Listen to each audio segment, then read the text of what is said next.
Chapter 5 is lost in chairs. The cerebral gets lost in the same chair that is itself lost under the large, spreading osseous, and for the same reason.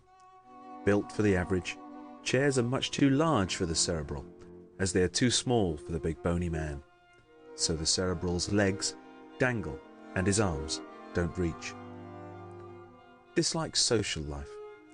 Though a most sympathetic friend, the cerebral does not make many friends and does not care for many.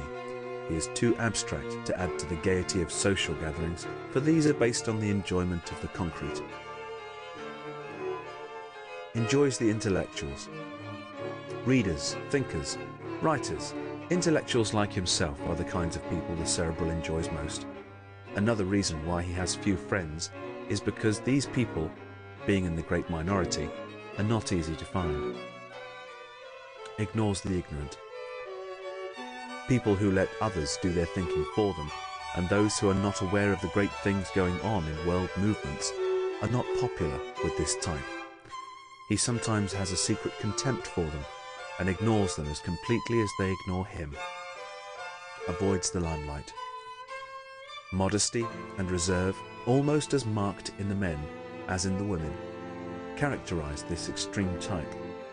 They do things of great moment sometimes, invent something or write something extraordinary, but even then they try to avoid being lionized. They prefer the shadows rather than the spotlight. Thus, they miss many of the good things less brainy and more aggressive people gain. But it does no good to explain this to a cerebral.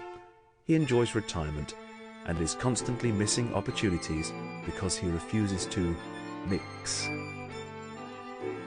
Cares little for money. Friends mean something to the cerebral. Fame sometimes means much, but money means little. In this, he is the exact opposite of the osseous, to whom the pecuniary advantages or disadvantages of a thing are always significant. The pure cerebral finds it difficult to interest himself in his finances. He seldom counts his change. He will go away from his room, leaving every cent he owns lying on the dresser, and then forget to lock the door. This type of person almost never asks for a raise. He is too busy dreaming dreams to plan what he will do in his old age. He prefers staying at the same job with congenial associates to finding another, even if it paid more. Very often poor. Since we get only what we go after in this world, it follows that the cerebral is often poor. To make money, one must want money. Competition for it is so keen that only those who want it badly and work with efficiency ever get very much of it. The cerebral takes so little interest in money that he gets lost in the shuffle. Not until he wakes up some morning with the poorhouse staring him in the face does he give it serious consideration, and then he does not do much about it. Almost never rich. History shows that few people of the pure cerebral type ever became rich. Even the most brilliant gave so much more thought to their mission than the practical ways and means, that they were usually seriously handicapped for the funds necessary to its materialization. Madame Curie, co-discoverer of radium, said to be the greatest living woman of this type, is world famous and has done humanity a noble service, but her experiments were always carried on against great disadvantages because she had not the financial means to purchase more than the most limited quantities of the precious substance. About clothes. Clothes are almost the last thing the cerebral thinks about. As we have seen, all the other types have decided preferences as to their clothes. The alimentive demands comfort, the thoracic, style, the muscular, durability, and the osseous, sameness. But the extreme cerebral type says anything will do, so we often see him with a coat of one colour, trousers of another, and a hat of another, with no gloves at all and his tie missing. Often absent-minded. We have always said people were absent-minded when their minds were absent from what they were doing. This often applies to the cerebral, for he is capable of greater concentration than other types. Also, he is so frequently compelled to do things in which he has no interest that his mind naturally wanders to the things he cares about. A cerebral professor, whom we know, sometimes appeared before his Harvard classes in bedroom slippers. A thoracic would not be likely to let his own brother catch him in his.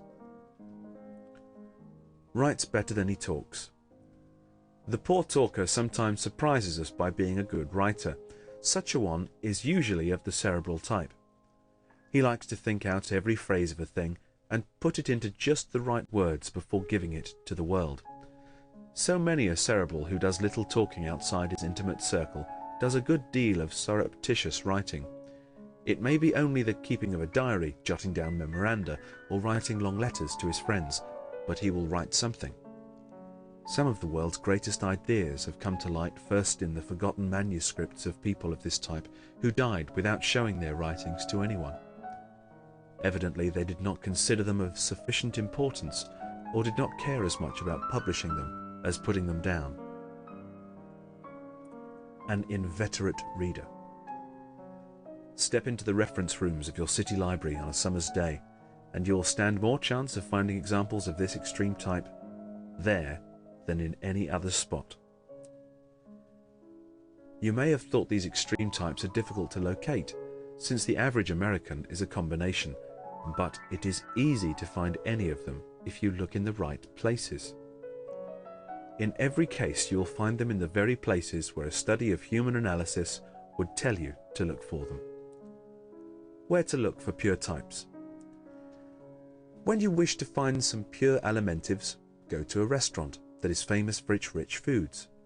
When you want to see several extreme thoracics, drop into any vaudeville show and take your choice from the actors or from the audience. When you are looking for pure musculars, go to a boxing match or a prize fight and you'll be surrounded by them. When looking for the osseous, attend a convention of expert accountants, bankers, lumbermen, hardware merchants or pioneers. All these types appear in other places and in other vocations, but they are certain to be present in large numbers any day in any of the above-named places. But when you are looking for this interesting little extreme thinker type, you must go to a library. We specify the reference room of the library because those who search for fiction, newspapers and magazines are not necessarily of the pure type, and we specify a day in summer rather than in winter, so that you will be able to select your subjects from amongst people who are there in spite of the weather rather than because of it. Interested in everything. I never saw a book without wanting to read it, said a cerebral friend to us the other day. This expresses the interest every person of this type has in the printed page. I never see a library without wishing I had time to go there and stay until I had read everything in it. The bookworm. So it is small wonder that such a one becomes known early in life as a bookworm. As a little child, he takes readily to reading and won't take to much else. Because we all learn quickly what we like, he is soon devouring books for older heads. Why won't he run and play like other children, wails mother, and that boy ought to be made to join the ball team, scolds father. But that boy continues to keep his nose in a book. He can talk on almost any subject when he will, and knows pretty well what is going on in the world at an age when other boys and girls are oblivious to everything but gymnasiums and girls. Old for his years. The little old man or little old woman of 10 is always a cerebral child. The alimentives are the babies of the race and never entirely grow up no matter how many years they live, but the cerebral is born old. From infancy he shows more maturity than other children. The teacher's pet. His studiousness and tractableness lead to one reward in childhood, though it often costs him dear as a man. He usually becomes the teacher's favourite, and no wonder. He always has his lessons, he gives her little trouble, and is about all that keeps many a teacher at her poorly paid post. Little sense of time. The extreme cerebral often has a deficient sense of time. He is less conscious of the passage of the hours than any other type. The muscular and the osseous often have an almost uncanny time sense, but the extreme cerebral man often lacks it, forgetting to wind his watch or to consult it for hours when he does, is a familiar habit of this type. We know a bride in Detroit whose flat looked out on a bakery and a bookstore. She told us that she used to send her cerebral hubby across the street for the loaf of bread that was found lacking just as they were ready to sit down to dinner, only to wait hours and then have him come back with a book under his arm, no bread, and no realization of how long he had been gone. Inclined to the unorthodox. Other types tend to follow various religions according to the individual's upbringing, but the cerebral composes a large percentage of the unorthodox. The political reformer. Because all forms of personal combat are distasteful to him, the pure cerebral does not go out and fight for reform as often as the muscular, nor die for causes as often as the osseous types. But almost every cerebral believes in extreme reforms of one kind or another. He is comparatively silent but faithful member of clubs, leagues, and other kinds of reform organization. He may never star in them, he seldom cares to, but his might is always ready when subscriptions are taken, even if he has to go without breakfast for a week to make up for it. This type is usually sufficiently intelligent to know the world needs reforming and sufficiently conscientious to want to help to do it. He is not bound by traditions or customs as much as other types, but does more of his own thinking. Without the foresight and faithfulness of the cerebrals, very few reforms could have started or have lived to finish. The social nonconformist. Ask any small-bodied, large-headed man if he believes in the double standard of morals, anti-suffrage, eternal punishment, saloons, or the 400. This little man with the big head may not openly challenge you or argue with you when you stand up for things as they are, for he is a peaceable chap, but he inwardly smiles or sneers at what he considers your troglodyte ideas. He sees a day coming when babies will be named for their fathers, whether the minister officiated or not, when the man who talks about the good old days of a wide-open saloon on every corner will himself be a hazy myth, and when society idlers will not be considered better than people who earn their livings. The world's pathfinder. The cerebral, therefore, leads the world in ideas. The world is managed by fat men, entertained by florid men, built by muscular men, opposed by bony men. But it is improved in the final analysis by its thinking men. These thinkers have a difficult time of it. They preach to deaf ears, and often they die in poverty. But at last posterity comes around to their way of thinking, abandons the old ruts, and follows the trails they have blazed. Therefore, many great thinkers who were unknown while alive became famous after death. More often than not, fame is the food of the tomb. Indifference to surroundings.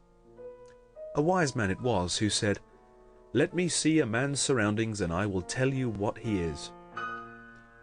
The cerebral does not really live in his house, but in his head, and for that reason does not feel as great an urge to decorate, amplify, or even furnish the place in which he dwells.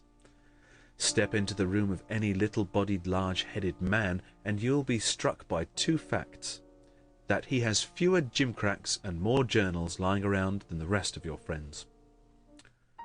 In the room of the alimentive you'll find cushions, sofas, and eats. In that of the thoracic you'll find colourful, unusual things. The muscular will have durable, solid, plain things. The osseous will have fewer of everything, but what he does have will be in order. But the pure cerebral's furnishings, if he is responsible for them, will be an indifferent array, with no two pieces matching. Furthermore, everything will be piled with newspapers, magazines, books, and clippings. Often die young.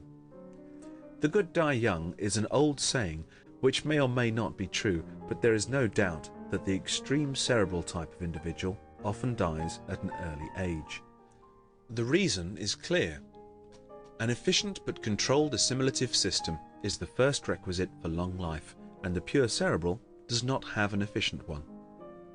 Moreover, he is prone to neglect what nutritive mechanism he does have by irregular eating, by being too poor to afford wholesome foods, and by forgetting to eat at all. Physical assets.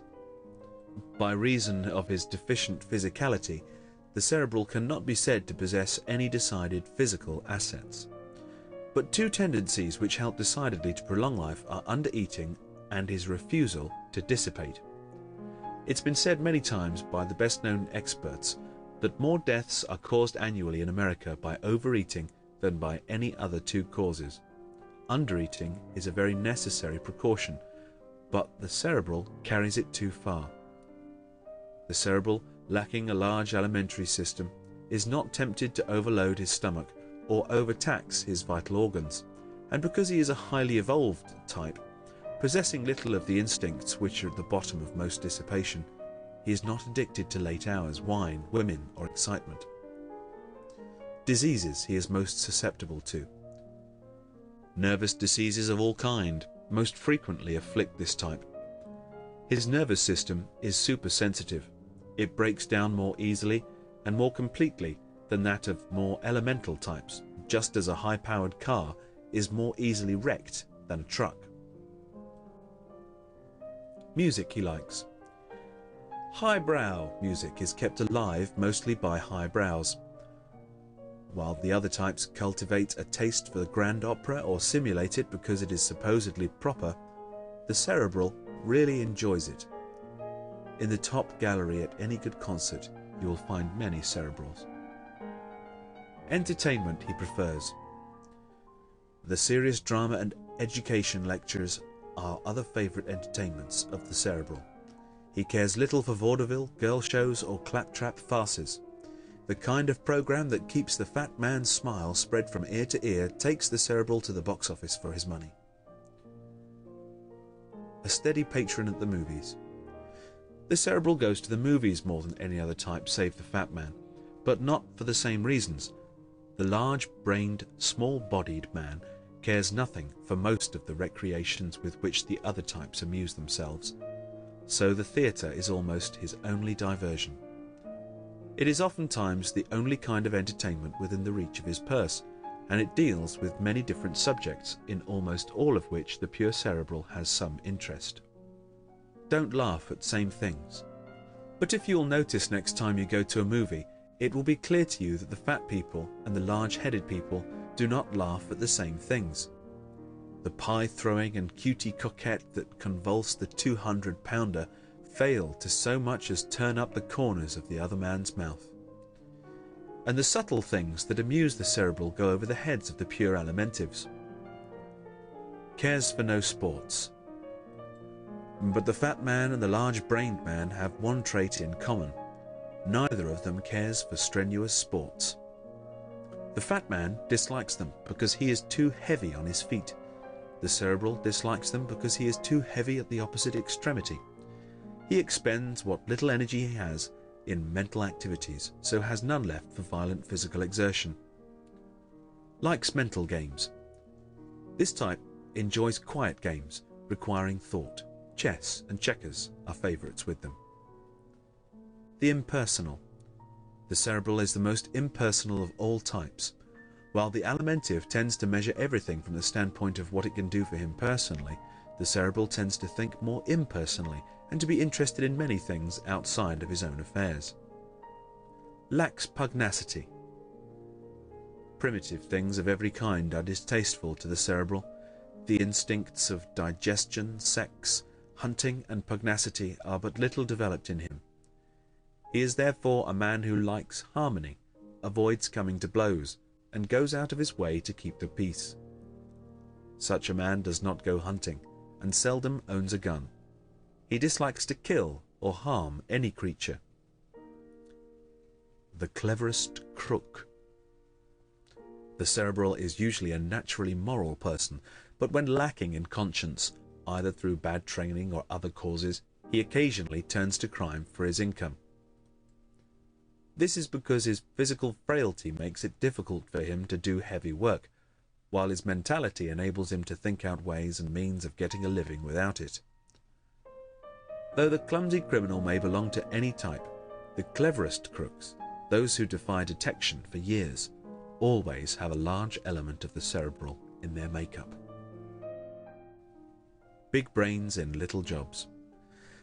There are two kinds of work in the world: head work and hand work, mental and manual. If you can star in either, life guarantees you a good living, but if you are good at neither, you are doomed to dependence. The cerebral's physical frailty unfits him for the manual, and unless he is school or self-educated, he becomes the sorriest of all human misfits. He fails between the two and leads a precarious existence, working in the lighter indoor positions requiring the least mentality. If you will keep your eyes open, you will many times note that the little waiter in the high-class restaurant or hotel has a head very large for his body. Such men are much better read, have a far greater appreciation of art and literature, and more natural refinement than the porky patrons they serve. Social assets. A fine sense of the rights of others and natural modesty and refinement are the chief social assets of this type. Social liabilities. Lack of self-expression, too great reserve, and too much abstractness in conversation are the things that handicap the cerebral. His small stature and timid air also add to his appearance of insignificance and cause him to be overlooked at social affairs. Emotional assets. Sympathy, gentleness, and self-sacrifice are other assets of this type. Emotional liabilities.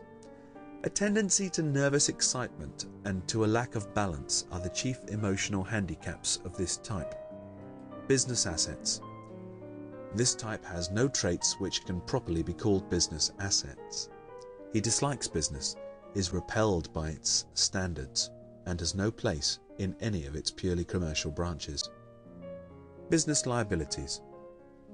His inability to keep his feet on the ground and his tendency to live in the clouds and to be generally impractical unfit this type for business life. Domestic strength. Tenderness, consideration, and idealism are the chief domestic assets of the cerebral type. Domestic weakness. Inability to provide for his family, incapacity for making money necessary to meet their needs, and his tendency to spend the little he does have on impossible schemes are what wreck the domestic life of many splendid cerebral men. Her inability to make $1 to do the work of two is a serious handicap to the cerebral wife or mother. Should aim at. This man should aim at building up his body and practicalizing his mental processes. Should avoid. The cerebral should avoid shallow, ignorant people, speculation, and those situations that carry him farther away from the real world. His strong points. His thinking, capacity, progressiveness, unselfishness, and highly civilized instincts are the strongest points of this type. His weakest points, impracticality, dreaminess, physical frailty, and his tendency to plan without doing are the traits which stand in the way of his success. How to deal with this type socially. Don't expect him to be a social lion. Don't expect him to mingle with many. Invite him when there are to be few congenial souls, and if he wanders into the library, leave him alone. How to deal with this type in business. Don't employ this man for heavy manual labor or where there is more arm work than head work. Give him mental positions or none. If you are dealing with him as a tradesman, resist the temptation to take advantage of his impracticality and don't treat him as if you thought money was everything. Remember, the chief distinguishing marks of the cerebral in the order of their importance are the high forehead and a proportionately large head for the body. Any person who has these is largely of the cerebral type, no matter what other types may be included in his makeup. To understand combinations, determine which type predominates in a subject. If there is any doubt in your mind about this, do these 4 things. First, note the body build, which one of the 5 body types, as shown in charts 1, 3, 5, 7, and 9, does he most resemble. In doing this, it will aid you if you will note whether fat, bone, or muscle predominates in his bodily structure. Second, decide which of the 5 typical faces his face most resembles. Third, decide which of the 5 typical hands his hands most resemble. Fourth, if still undecided, note his voice, gestures, and movements, and they will leave no doubt in your mind as to which of these types comes first and which second. Having decided which type predominates and which is second to him, the significance of this combination is made clear to you by the following law. Law of combination. The type predominating in a person determines what he does throughout his life, the nature of his main activities. The type which comes second in development will determine the way he does things, the methods he will follow in doing what his predominant type signifies. The third element, if noticeable, merely flavors his personality. Thus, a cerebral muscular alimentive does mental things predominantly throughout his life, but in a more muscular way than if he were an extreme cerebral. The alimentive element, being third down the list, will tend to make him eat and assimilate more food than he otherwise would.